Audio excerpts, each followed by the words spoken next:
Gillu chapter के प्रश्न होता है। स्वर्ण जूही में लगी पीली कली को देख लेखिका के मन में कौन से विचार उमड़ने लगे। तो स्वर्ण जूही में लगी पीली कली या फूलों को देखकर लेखिका के मन में गिल्लू की स्मृतियाँ हो आई, क्योंकि वो गिल्लू अक्सर इस स्वर्ण जूही के पौधे के आसपास ही छिपा करता था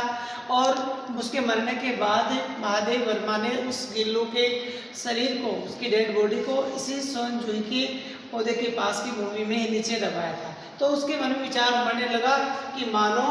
गिल्लू एक पुनर्जन्म के रूप में यहाँ स्वर्ण जूही की पीली कली का रूप लेकर के प्रकट हो रहा है। सेकंड प्रश्न है, गिल्लू पाठ के आधार पर कोए को एक साथ समादृत और अनादृत क्यों कहा गया है। समादृत का मतलब होता है कि उसका हम सम्मान भी करते हैं और अनादृत का अर्थ है उसका को हम अवमानना की दृष्टि से भी देखते हैं। तो इसमें इस पाठ के आधार पर देखें, कौवे को समादर, तो कौवे का सम्मान तो हम इस भावना सोच के कारण करते हैं कि हमारे धार्मिक ग्रंथों में इस भावना सोच मानी जाती है कि हमारे किसी भी पुरुष का देहांत होता है तो मरने के बाद वो श्राद्ध पक्ष में और उसी घर से कुछ खाने पीने की उम्मीद लेकर के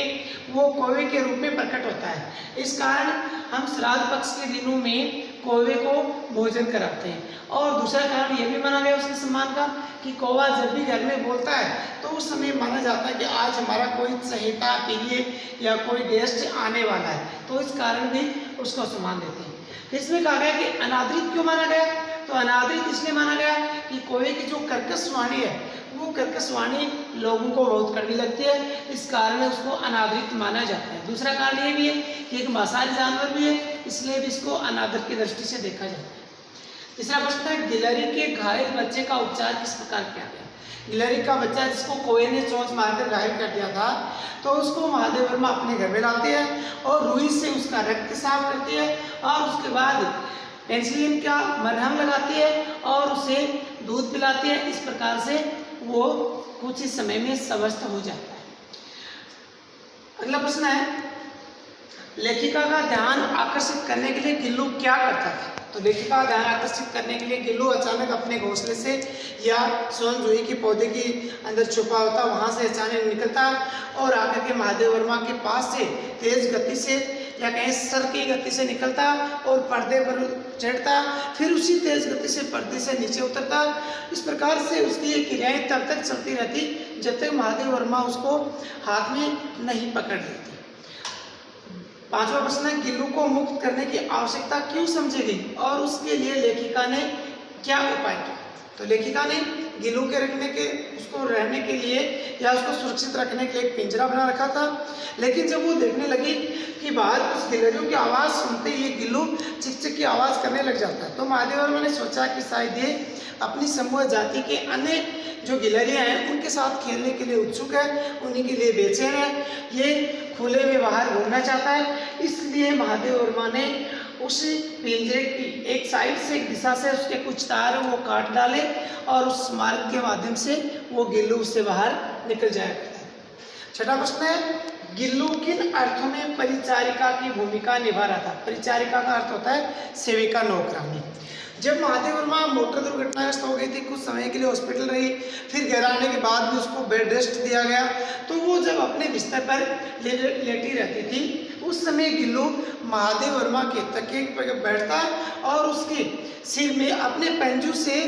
धीरे धीरे उसके सिर को सहलाता, जैसे मानो कोई नौकरानी अपने मालकिन की सेवा करती हो, उसी रूप में ये अपने मालकिन महादेव वर्मा के लिए परिचारिका की भूमिका निभाता। सातवां प्रश्न है, गिल्लू की किन चेष्टाओं से यह आभास मिलने लगा कि अब उसका अंत समीप है। तो इसमें हुआ कि जब गिल्लू का लगभग 2 वर्ष तक के महादेव वर्मा के पास रहा, उसके बाद जब इसका अंत समय आया तो उस समय इसने खाना पीना भी बंद कर दिया था और अंतिम घड़ी में जिस रात को उसके प्राण निकले थे उस समय तो वो अपने पिंजरे से उतरकर महादेव वर्मा के बिस्तर पर आ जाता है और महादेव वर्मा की उसी अंगुली को पकड़ता है जिस अंगुली को सबसे पहले जब इस कौवों से महादेव वर्मा ने इसको छुटाया था, इसका बचाव किया था, उस समय पकड़ी थी, उसी को पकड़ता है और उसका शरीर धीरे धीरे ठंडा होने लगता है, जिसका महादेव वर्मा ने ये एहसास, ये अनुमान लगा लिया या महादेव वर्मा को यह आभास होने लगा कि अब उसका अंत समय समीप है। आठवां प्रश्न है, प्रभात की प्रथम किरण के स्पर्श के साथ ही वह किसी और जीवन में जागने के लिए सो गया। इस पंक्ति का आशय क्या? तो इस पंक्ति में जब गिल्लू का देहांत हुआ उस समय की स्थिति का वर्णन करते हुए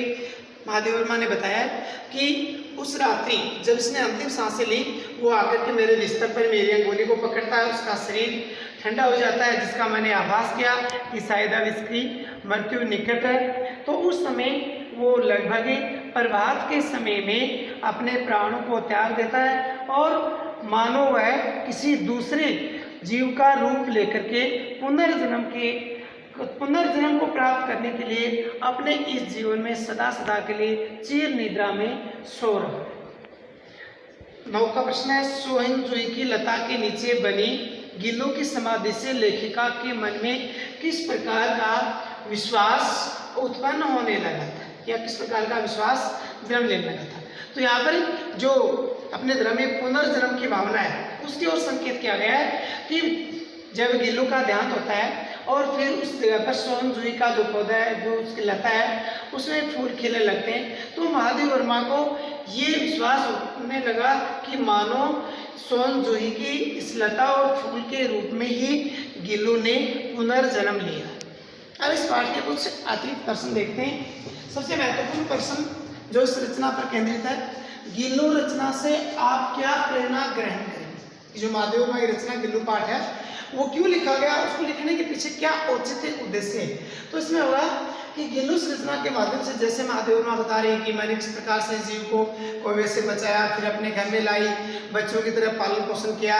अंत समय तक उसकी अच्छी देखभाल की, यहाँ तक कि खाने पीने का उचित प्रबंध किया। तो इस रचना के द्वारा हमें ये प्रेरणा दी गई है कि जीवों के प्रति भी हमें उसी प्रकार की भावना रखनी चाहिए जैसे अपने परिवार के लोगों के प्रति रखते हैं, और उनका शिकार नहीं करना चाहिए, उनकी देखभाल, उनके खाने पीने की व्यवस्था करनी चाहिए। सेकंड प्रश्न, वन्य जीवों के प्रति आप क्या प्रेरणा या आपके क्या दायित्व बनते हैं? वन्य जीवों के प्रति आपके दायित्व क्या बनते हैं या आपका क्या फर्ज या जिम्मेदारी बनती है? तो वन्य जीव का मतलब है ऐसे जानवर जिसको हम अपने घर में पालतू जानवरों के रूप में नहीं रखते हैं, जो जिनके देखें तो कोई भी पालन पोषण करने वाले कोई विशेष व्यक्ति नहीं होते, वो वन्य जीव है। तो उन वन्य जीवों के प्रति हमारी जिम्मेदारी ये बनती है कि उनकी उचित देखभाल करें, उनका शिकार ना करें, कोई ऐसा करे तो उन लोगों को समझाएं, उन वन्य जीवों के लिए खाने पीने की व्यवस्था करें। यदि उदाहरण के तौर पर देखें, जैसे गर्मियों के समय में जो पक्षी हैं उनके लिए हम पानी की व्यवस्था करें। इस प्रकार की जिम्मेदारियां वन्य जीवों के प्रति हमारी